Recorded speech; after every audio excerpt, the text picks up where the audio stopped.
I had a bonus for $150 per shift. I did a double. I got paid $24 an hour. Each wing had 24 residents on it. And I move on to open my own agency. You didn't even realize who you were applying to. You have to work well with others.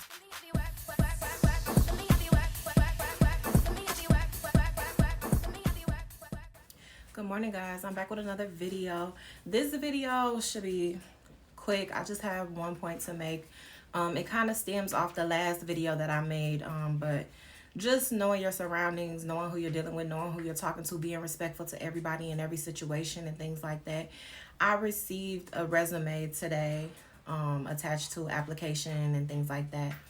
Now, before I came to the conclusion that I'm going to jump in and do this thing full force, I had started working at a nursing home during COVID.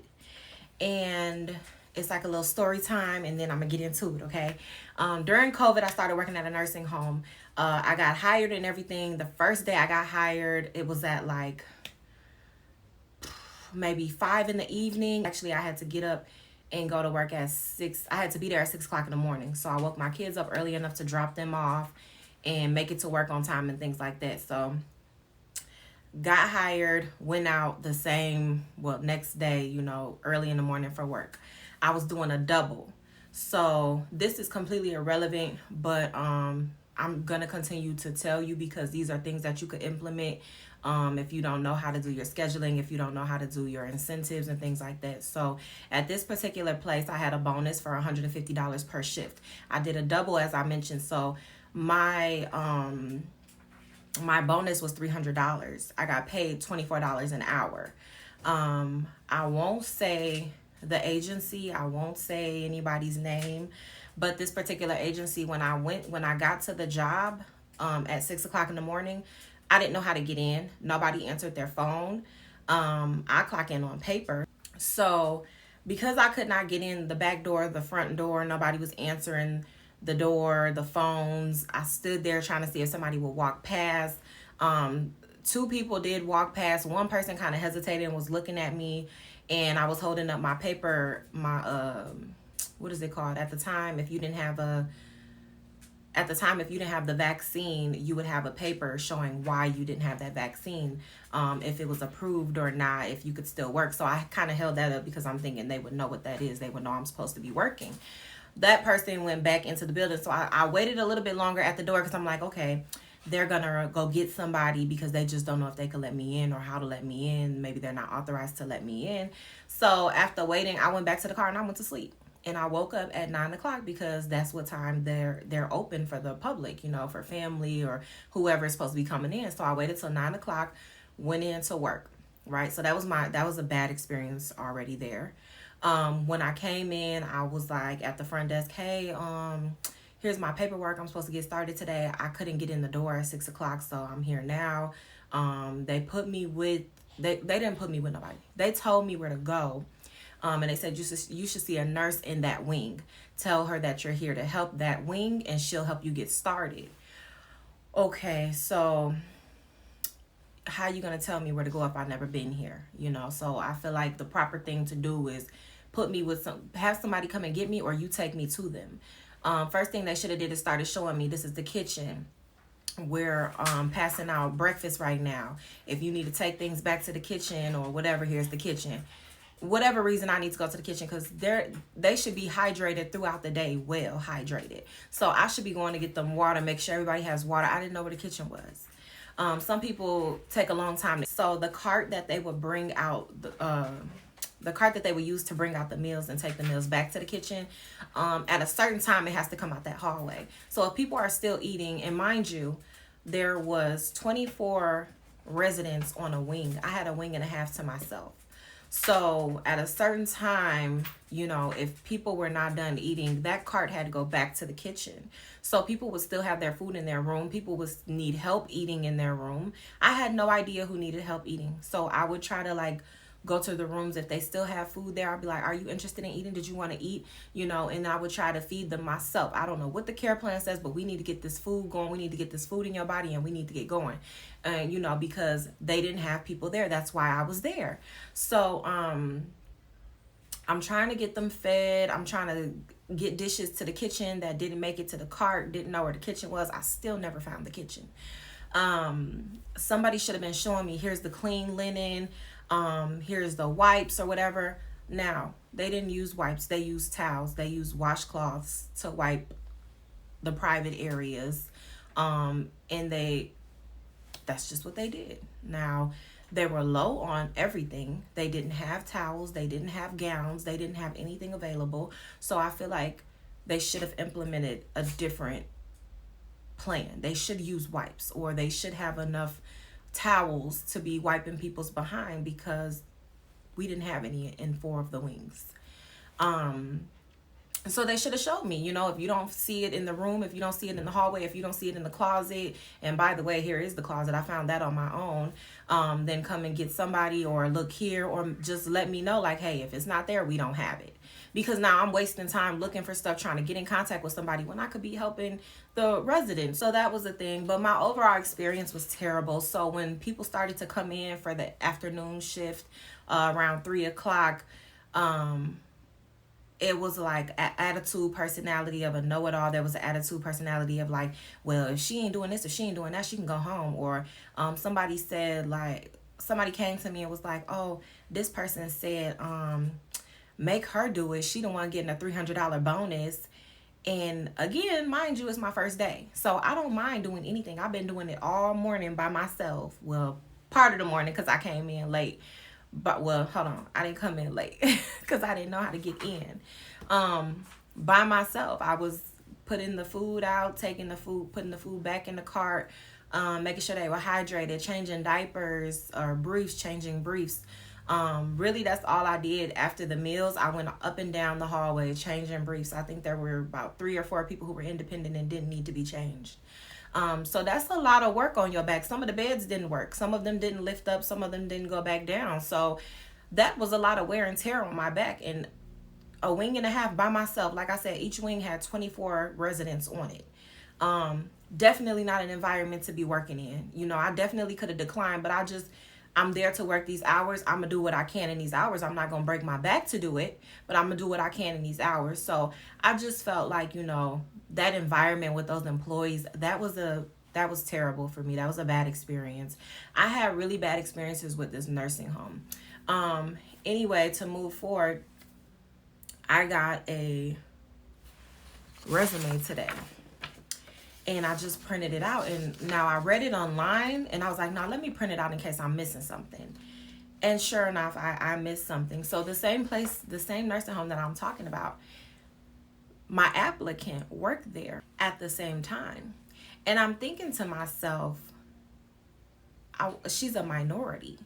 So I'm coming in, I'm like, oh, she gonna understand. She gonna help me or whatever. And no. So when I came in late, I feel like I may have seen this person. And I'm thinking like, oh, okay, we look alike. She gonna help me get what I need. You know what I'm saying? She gonna help me be where I need to be if I have any questions or anything like that. And it wasn't like that. And it's just interesting because I always tell people, like on the Facebook group, I told you guys, when me and another individual, she wanted to argue with me. And I was just like, with them personality traits, you're not going to get far in this industry. With the last video that I put out, and I was just kind of telling you guys, just be pleasant wherever you go, because you never know. So now I came in as an employee. This person had been working there for some time now, and maybe because she was in a higher position or whatever the case was, felt like she'd been there for so many years, it was like, yeah, go that way and go over there, somebody will help you. You know what I'm saying? And it's like, it's crazy because when we're working in the healthcare industry, you don't know where somebody's gonna go after that, what their plans are gonna be.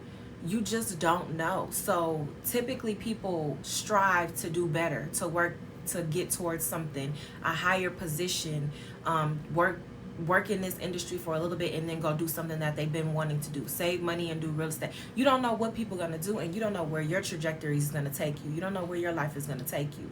So I'm saying all that to say, I came in at an entry level in this woman's establishment, or a place of work where she felt comfortable in her position, and she had been working there for so long that she felt like she could just wave me off and pass me on to somebody else. And I had a terrible experience. And I feel like it should have started off good from the person that I greeted the first time, which would have been her. Um, and even going back and walking back and forth looking for the kitchen, and I'm like, where's the kitchen, or can you tell me where the kitchen is, and just pleasant, because I'm getting a $300 bonus on top of my stuff. Like, the $300 bonus already is like, you know what I'm saying? So I'm pleasant. I'm not tripping about y'all attitude. I'm not tripping about y'all not wanting to help me. I'm gonna do what I can, and that's just one thing in a nursing home. You do what you can, and whatever you can't, it's on them, because they should have the things that you need to take care of these residents. It's only so much you could do. So after she told me where the kitchen was, like, you still see me walking back and forth with these plates and stuff. You know what I'm saying? Why not get up, find the tower? If you just wait a minute, I could show you where it's at. Something. There was nothing. So I'm not gonna not look at this applicant's information. I'm not gonna rip it up and throw it away. I'm going to look over it, review it. I'm going to take her information as far as everything that needs to be in a file, the application, the resume, the interview, references, employee description, background verification. I'm going to take all of that. But I know what her training will be based on if I decide to hire her on. I know what her interview questions will look like. I know how extensive her orientation will need to be. The tables have turned. I was in your place of business as an entry level person who needed guidance, who needed help. And I move on to open my own agency, and you didn't even realize who you were applying to. You didn't even realize the face of the company, the agency. And now you're looking for a position in my agency. And the crazy thing about it is, you could pull up to McDonald's and be like, I need an extra sauce. And people will be like, look, is it your sauce? Is it coming out your pocket? You was at somebody else's establishment. This is my establishment, And so it wouldn't take anything from you to be kind to a new person coming in. And that's another thing. The employee retention rates. You want to know, first of all, I was there because they didn't have help. I was there the same within under 24 hours because they didn't have help. Under 24 hours of applying because they didn't have help. I got a $300 bonus and a double, which they typically don't do because of burnout and things like that. They had stopped doing that. I got a double shift. I got a $300 bonus because they didn't have help. And this is very relevant. This is very relevant when you're hiring and you're wondering why you can't keep caregivers and things like that. It's not a nursing home, but you still have to work together. If you have multiple care coming in and out of a home, you have a 24-hour shift, so you have 3 caregivers coming in and out of that home. They need to work together. Whatever the case is, they need to relieve one another. One can't leave till somebody comes. You can't abandon the client. You have to work well with others. They have to be able to come in and say, look, I tried to feed this client. He didn't want to eat. If you want to try again in the next 10 minutes or so, I recommend you trying the next 10 minutes. They have to be able to work well with others. Not, shoot, my shift done, I'm gone. And now this person didn't eat, so they're not going to eat again until dinner time. And, their time to eat was 10 minutes ago, but they weren't able to communicate. This person had an attitude. This person was more concerned about getting off on time rather than relaying messages and things like that. You have to be mindful of the people that you hire. The training that you do needs to be relevant on all levels. It needs to touch a few points, not just slip and falls. It needs to cover some slip and falls. You need to have updates about your clients. You need to check in often. How is it going? how are things going with the client? How are things going at home with the client's family? Has anything came up that you want to talk about? How is working with the other how's working with the other staff, the other caregivers? Are you guys getting along well? Is information being passed along well? You need to check in often, because this could be a reason why you don't have enough employees or you're not getting them in. It could be word of mouth. Somebody could say, oh, I worked there and this caregiver was so mean to me, and also whatever happened, nothing. The person was still mean, so I quit. And not give enough details and not give enough context, and somebody else will be like, oh, well, I don't want to work there. I don't want to get bullied.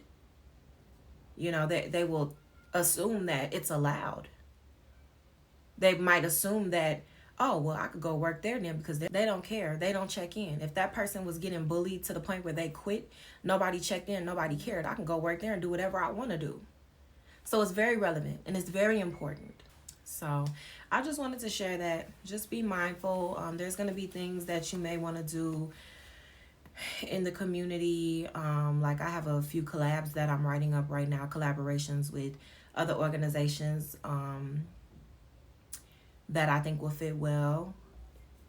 I think the partnership will fit well with my agency. So I'm just writing some of those things up.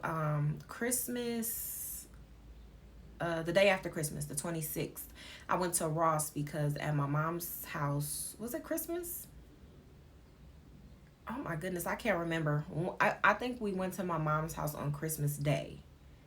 So maybe Christmas morning or Christmas Eve, something like that. I went to Ross because for my sister's kids, I had got too much. I felt like it was too much stuff. And then for my brother's kids, I didn't get enough. So I was like, let me run to Ross real quick and get them a little something extra.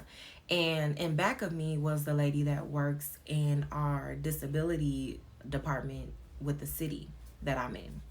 And I noticed her, and so I was just like, oh my gosh, I got my kids with me. My kids be bouncing around everywhere. I'd be like, no, come here. Stay right here. Stay by me. No, don't touch that. Put that down. I'm like, oh my gosh, I hope she's not like, because I'm still going to be a mom, and I'm still going to say all those things that I would normally say. But sometimes people are like, oh, they're kids. And like, yeah, but if they break that, I'm not paying for it, So you never know how somebody's going to perceive your actions. I'm so irritated with my hair. It got puffy already, but you never know how somebody's going to perceive your actions. And generally a positive person would never, even engage in those type of thoughts. It'd just be a nice moment, like, oh, look at that mom. Oh, look at her kids. Oh, like, just very positive anyway. But, sometimes it's just, no matter what you do, somebody is going to have a problem with the way you do it, how you say it, whatever it is, you're going to be critiqued on it or judged by it. So I was just like, I really don't know her like that, but I'm still going to be a mom while I'm at Ross. And so I just hope that, it's not taken bad, but I'm mindful. The point is, I was mindful. I saw that face. I knew that face. I greeted her and, continued to parent, but I was mindful about it. I wasn't going to be like, hey, put that down. Like, get over here. Like, just very mindful of my surroundings and being in public and things like that. But yeah, that's all I have. I dropped my kids off at school. It is 9:37 in the morning. I'm downstairs in my office. I have my clothes on and everything. I got my coffee. I got all my documents printed out for the day. Like, I'm in the office ready to work early. Okay, so little encouragement for you. Get up and get to it. Got my board I was working on. I had to flip it over because it was personal information, but I'm working. Okay, so I hope you are too. I hope you found value in this video, and I hope to see you in the next one. Please don't forget to comment, like, and subscribe. And yep, I'll see you in the next one.